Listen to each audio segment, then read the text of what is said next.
Hello viewers, एक बार फिर से स्वागत है आप सभी का जीकेएल क्लासेस में। और आज जो है हम क्ली टापू पर रोमांच, ये जो नावल है, इसका अगला भाग जो है वो पढ़ने जा रहे हैं, जिसका शीर्षक है डॉक्टर मीका दास। तो चलिए शुरू करते हैं।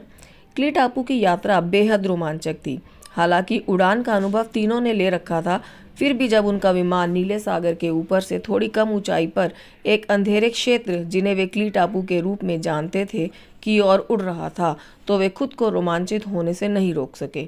आरन के को भी अपने साथ लाया था, क्योंकि वह रोबोट पहले कई मौक़ों पर उनकी मदद कर चुका था।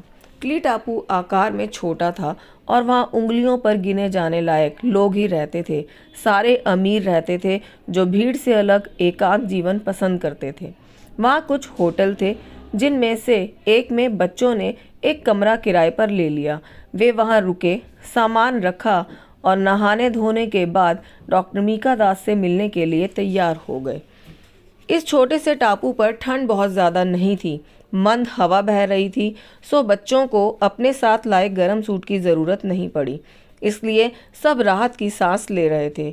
लीशा ने बिना बाजू वाले अपने सूती कुर्ती को निहारा। उसे रोज से थोड़ा अलग कपड़े पहनकर और मंद हवा का एहसास कर काफ़ी मज़ा आ रहा था। नील और ऑरन ने नीचे शॉर्ट्स और ऊपर बिना बाजू का शर्ट पहन रखी थी। तीनों दोस्तों ने के को होटल के कमरे में ही छोड़कर अपनी मंजिल के लिए आगे बढ़ने का फैसला किया। उनके चारों ओर हरियाली छाई थी, जो शहरों से लगभग गायब हो गई है। नील ने तस्वीरें उतारने के लिए कैमरा साथ ले लिया, जबकि आरन ने अपनी कलाई घड़ी के साथ लगे कंप्यूटर का बटन दबाया। एलसीडी स्क्रीन पर उसे वे नोट्स दिखाई पड़े जो उसने तैयार किए थे। बच्चों को मालूम था कि डॉक्टर मीका दास पक्षियों के मामले में काफ़ी जानकारी रखती हैं। उन्होंने पक्षियों की कई प्रजातियों पर कई शोध पत्र तैयार किए थे और एक समय वह जानी मानी हस्ती हुआ करती थी, जो दुनिया भर में सेमिनार सम्मेलनों में शामिल हुआ करती थी। उन्होंने विज्ञान से जुड़े शोध करने की अपनी धुन पूरी करने के लिए शादी तक नहीं की। दुनिया भर के सफ़र के दौरान उन्होंने कई दुर्लभ प्रजाति के पक्षी जुटा लिए थे, पर पिछले कुछ सालों से डॉक्टर एलेना मीका दास ने खुद को सार्वजनिक जीवन से दूर कर लिया था और क्ली टापू पर अपनी शानदार हवेली में एकाकी जीवन बिता रही थीं। लीशा, नील और ऑरन ने जब विशाल हवेली की पहली झलक देखी तो वे अवाक रह गए। स्टील के दरवाज़ों के पीछे हवेली ऐसी लग रही थी जैसे घुमावदार रास्ते पर किसी ने खूबसूरती से सफ़ेद गुलाब सजाकर रखे हों। हवेली के चारों ओर काफ़ी बड़ा खुला मैदान था, जिसमें बड़े बड़े गुंबज बने थे और उनमें सैकड़ों पक्षियों का बसेरा था। बच्चे उन्हें दूर से ही देख पा रहे थे, लेकिन उन्हें वहाँ कोई इंसान या रोबोट नहीं दिखाई दे रहा था। बच्चे दरवाजे के बाहर इधर उधर चक्कर लगा रहे थे। उन्हें समझ नहीं आ रहा था कि अंदर कैसे दाखिल हुआ जाए। तभी एक आवाज़ सुनाई दी, क्या काम है बताओ। तीनों बच्चों ने चारों ओर देखा, पर उन्हें वहाँ कोई नहीं दिखा। आरन ने धीरे से कहा, कहीं कोई छुप कर बैठा है और बोल रहा है। फिर बोला, हम अपने स्कूल में मिले काम के लिए डॉक्टर मीका दास का इंटरव्यू लेने आए हैं। उन्होंने हमें आज बुलाया था। क्या मैं तुम्हारे नाम जान सकता हूँ?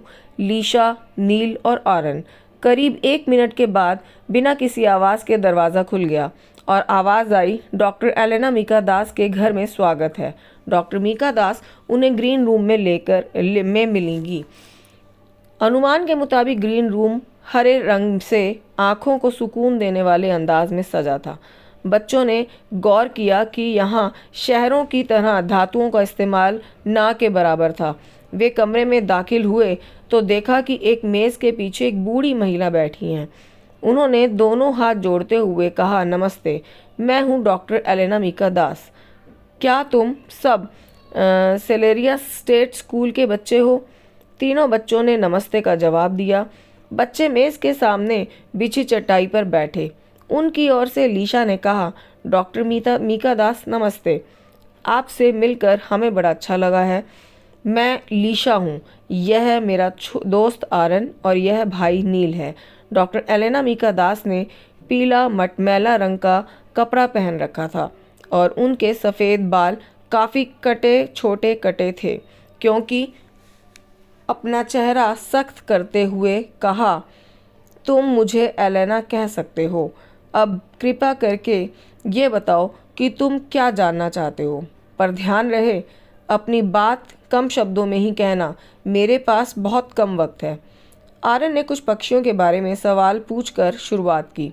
उसने उन पक्षियों के बारे में सवाल पूछे जिनके बारे में उसे पता था कि वे पक्षी डॉक्टर मीका दास के निजी संग्रह का हिस्सा हैं। लगा कि आर्यन के सवालों से एलेना खुश हुई। उनका रुख नरम हो गया। ओह, प्रोग्राइम फॉल्कन, वे सबसे तेज़ उड़ने वाले उन गिने चुने पक्षियों में हैं जिनके बारे में आज जानकारी उपलब्ध है।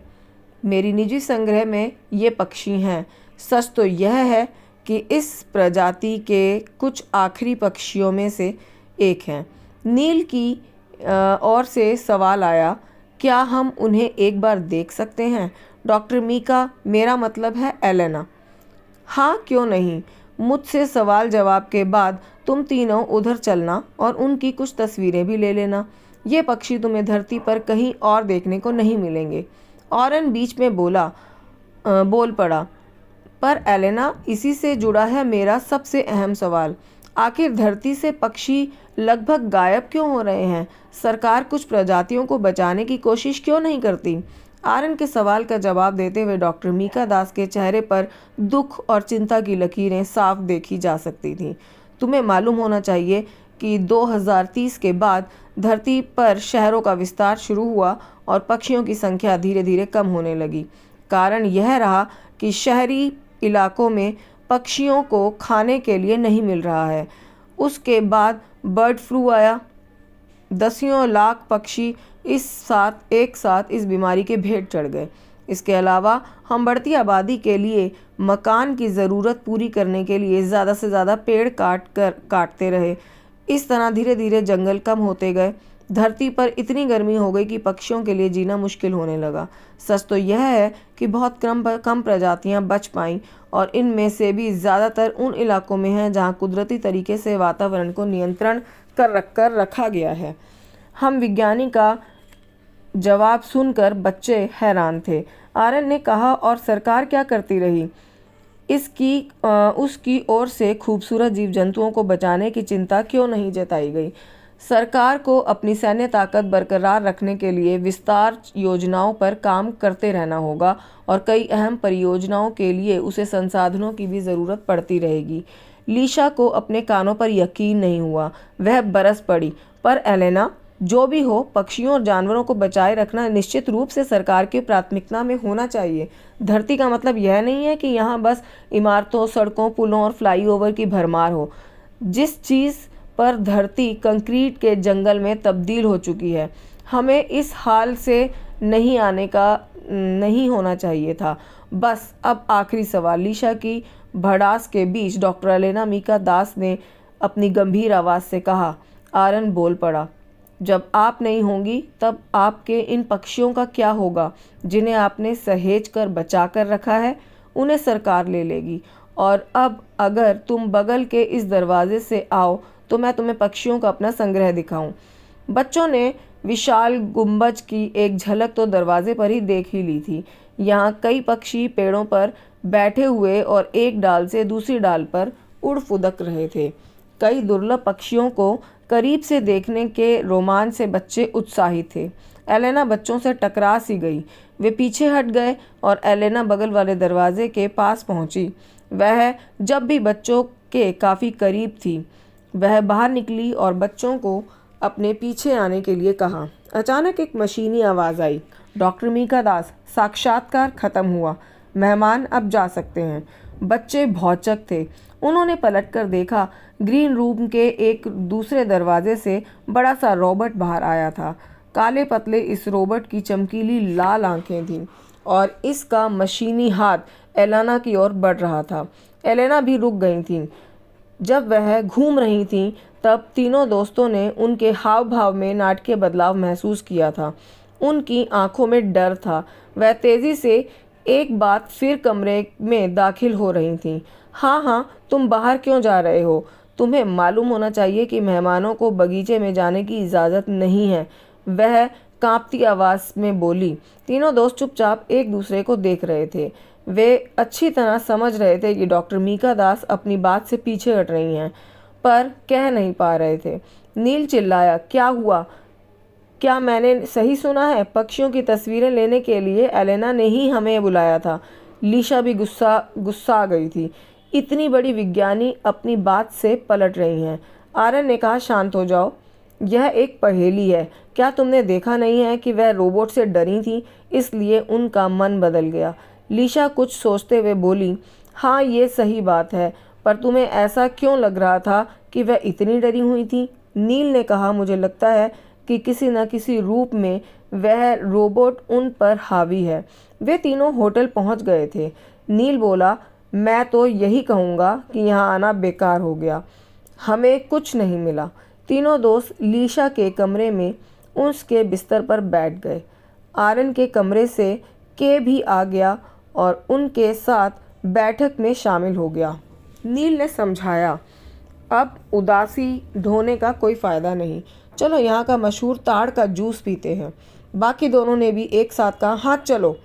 लीशा ने अपनी जेब में पैसे निकालने के लिए हाथ डाला तो कुछ अजीब सी चीज़ रखी थी।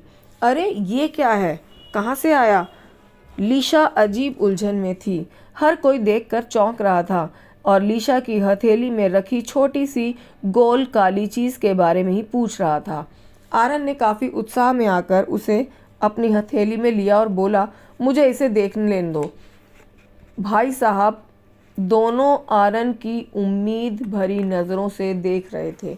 दोनों को भरोसा था कि वह लड़का इस तरह के गैजेट के बारे में जानकारी का खजाना है। मुझे लगता है यह टेप का छोटा डिस्क है।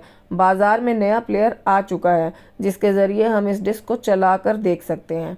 नील अधीर होते हुए बोला, अच्छा तुम्हारे पास वह प्लेयर है? आरन ने जवाब दिया, मुझे लगता है होना चाहिए। आरन याद करने लगा कि प्लेयर कहाँ हो सकता है। के ने इसकी मदद की और बताया, तुम्हारे बैग की दाईं पॉकेट में नीचे की ओर प्लेयर है। बच्चों ने प्लेयर में डिस्क लगाया तो वे डॉक्टर मीका दास की धीमी आवाज़ सुनकर हैरान हो गए। तथा इसी के साथ हमारी कहानी का आज का शीर्षक समाप्त होता है, भाग यह समाप्त होता है। और आगे की कहानी जानने के लिए आप हमारे चैनल के साथ बने रहिए। आशा है आपको आज की कहानी पसंद आई होगी। Thank you everyone for watching.